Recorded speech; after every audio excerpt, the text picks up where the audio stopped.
ദക്ഷിണ ചെയ്തു നമസ്കരിച്ചു ഭക്തിപൂർവം ദക്ഷനാം ദശരഥൻ തൽക്ഷണം പ്രീതിയോടെ കൗസല്യാദേവിക്കർത്ഥം കൊടുത്തു നൃപവരൻ ശൈഥില്യാത്മന പാതി നൽകിനാൻ കൈകേകിക്കും.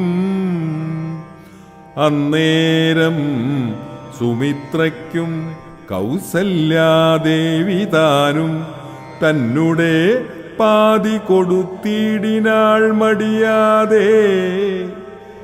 എന്നതു കണ്ടു പാതി കൊടുത്തു കൈകേകിയും മന്നവനതു കണ്ടു സന്തോഷം പൂണ്ടാനേറ്റം. തൻ പ്രജകൾക്കു പരമാനന്ദം വരുമാറു